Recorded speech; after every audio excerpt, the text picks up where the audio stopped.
shelf, not the muck, if you were being pursued. You know, where to get supplies you need to bring back to make not only weapons, but ceremonial things, medicinal plants, caches of weapons when you're on extended trips. If you ran into a hostile confrontation, you could replenish yourself without going through a big nightmare. It was extremely clever. They took the idea from nature, and that's what confuses the general public. They think every bent tree is a trail tree. That would drive you mad. The purpose is to mimic. They took and mimicked a bent tree near some famous location, probably 10,000 years ago. Someone was bright enough to go, hey, Bob, we could make a new marker for the young generation coming up. So they started a tradition of making the markers so that the hand of man was clearly involved. And what I mean by that is this is based on an actual tree that was photographed, documented, going back to the 1800s, about 15 miles from your border. It's the famous Lake Forest tree. This is the trunk. This is the original trunk. The sapling was bent over, tied with buckskin. I've tested the longevity of buckskin in the wild. It will go 15 years. So the tree is bent. Mother Nature immediately starts sending buds up the next year on the back of that tree. You would simply walk by on your regular route that year or the next year, flick off the unwanted buds that are going skyward until you selected a singular bud that you wanted to become the tree again. So this will never be that dimension, and this will not occur in nature with this combination. It can't do it itself. That tells you it's made by the hand of man. Oh, sorry, I didn't realize I was blocking the... And one other great reason for the bend, in our area, the snowfall, the vertical world of the trees, the hunters were very trained to look for a horizontal plane in that vertical world. So when you bent a tree and used that for navigation and direction, they were trained to be able to see those through the woods and through the forest. So it definitely caught their eye. And in our area with the snowfall, the bend was usually just higher than the snowfall. So it would always stand out and be able to be seen. A deer hunter that looks for a fold-shaped deer when he's hunting doesn't eat very frequently in the real world, not just for hunting season in your refrigerator. And when I was taught that in Southern Illinois by a famous hunter that's now in British Columbia, my success rate went up a little bit. So you're trained, anytime you see that, it could be game, it could be mountain lion, it could be wolf. So you're drawn to it way in the distance. It's amazing once you learn. You could spot things a lot more clearly once you adjust your mental attitude towards what you're actually looking for. So this is actually, obviously my sketches that are in the book, but this is the direct descendant from Chief Pontiac. I'm sure Pontiac doesn't need an explanation from me. She's a living relative. This is a 25-year-old trail marker tree of mine done in a controlled growth area. All the trees were bur oak, spaced out.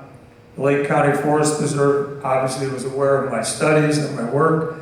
They gave me permission to select a bur oak in the midst of other bur oaks, all the same age, all planted at the same time, all in the same soil, all in the direct ability of sunlight.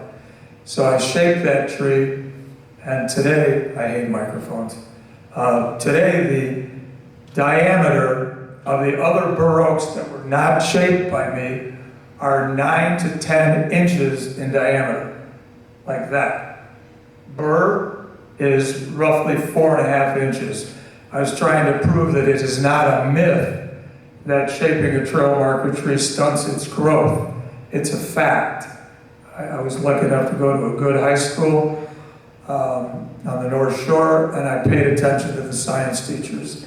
You always have a control group, no matter what you do. You should. But she was flabbergasted. She started crying. I worked with her for over 2 decades in Traverse City, Wisconsin, Illinois. Just a pleasure to spend time with her. And her father was a great Native American, Chief Thundercloud. He set off the Thanksgiving Day parade for the real King Richard in Chicago. Did tremendous things for his people. Gave talks and visits up through your state, our state, Michigan State, passing on traditional ways of building, shaping, and making things that the Ottawa did. As I said, my mother was from Idaho, the mountain areas. When she was here, when I was talking to her after my own Indian aunt influenced me to study our area, she explained, Dennis, we had mountains. We had flat rock surfaces, almost everywhere. You could use petroglyphs or pictographs to get your point across. You don't have mountains, you have little tiny hills. She goes, you've got cloud. There's people that actually think you can navigate by the stars. Good luck. It's 60% cloud cover in the Great Lakes region. You're not going to get very far very fast. You needed something else that was applicable to where you live. Everyone adjusted. In the subarctic, which I've studied, it's the Inukjuk system. And it is, this is an artist rendering. Don't be confused with what the real ones are like. This is very beautiful. I love it. It teaches people. But the Inukjuk system is extremely comparable to the trail marker tree systems. The tribe brought out 2 giant standing stones in the winter on sleds. They put the uprights up. Then they put the lentil on the top. If the lentil was more to the left of the 2 stones, that's where you were going to go at that pass. If it was more to the right, you went that way. If you got lost in the tundra, which is maddeningly similar, that would be it for you. You would miss the hunt, you would miss the fish run, you'd disappoint your tribe, your people. It had a big effect. Touching or disturbing these was banishment. You were banished from the tribe. No one touched them. They were incredibly important. But a great similarity to the trail marker trees, marking more than just where to go through the passes. And one thing is, Dennis's artwork is what has funded his research through all these years. So he does bronze sculptures. Those are the children that are poolside at a home just north of Chicago. Cap Streeter, which is, Streeterville is a neighborhood between Michigan Avenue and Navy Pier in Chicago. And Cap Streeter is the namesake. And so Dennis has done the sculpture, the life-size sculpture of Cap Streeter. And then he also does many paintings from location studies of... Only from where I'm at. Of his travels. So I haven't been influenced by anyone, no grants. I thought about it early on. Once you take the paycheck in the mailbox, you're kind of committed to whoever this is on. You're committed. It's just human nature. So it was painful, but I organized over 200 art shows throughout this country, the United Kingdom, Canada, always planning out a route to investigate the trail marker trees that had recently been brought to my attention. I use the internet for actually research, and only research. And that is very true. Any place we ever go, we have to make a trip to find, to go meet with some people to look at their tree to see if their tree is a trail marker tree. So every trip we ever go on has some trail marker tree direction or focus. But the benefit of the fine art shows, and thank God they were successful, every one of them, gave me the ability to talk to the jurors and whoever ran the shows, and I said, I will do a show, but 10% of the show has to show my latest bronze and my latest paper They were 4 to 6 pages long, written every year before the book.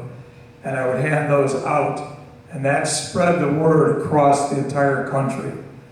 Not immediately, sometimes it would be 5 years later. Someone would call, you know, I showed my great-grandfather, you know, this and that, and, you know, it took a long time, but now here's a picture, and sure enough, it would be a picture of a real Indian next to a real trail marker tree. And I would saddle the horses once again and head wherever they were.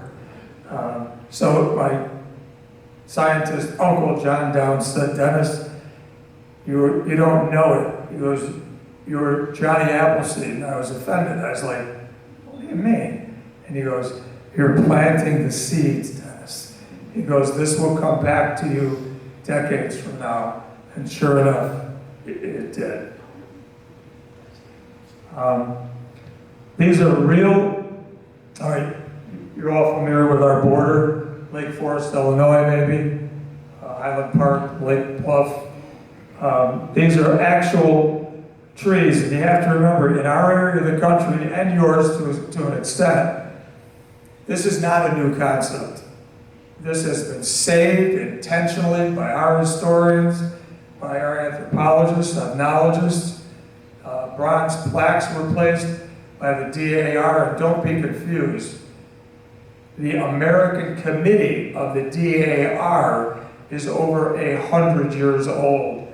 And they're the ones that have recognized my work because I've recognized their work and acknowledged and brought back to life. We're talking about talks and plaques and meetings over a century ago on the North Shore. So this was a tree in the book, the bottom left, with a plaque about the trail tree. That tree was gone when I was a young man. The plaque wasn't. But because of the book, the pictures on the right came from Hilda Little Fawn Williams' father, him being interviewed with the man who inspired my life, Dr. Raymond Jansen from Northwestern. He went to 13 states over a 10-year period in the 20s and 30s. I made a commitment that I was going to go everywhere he went and try to track down any remnants of what he did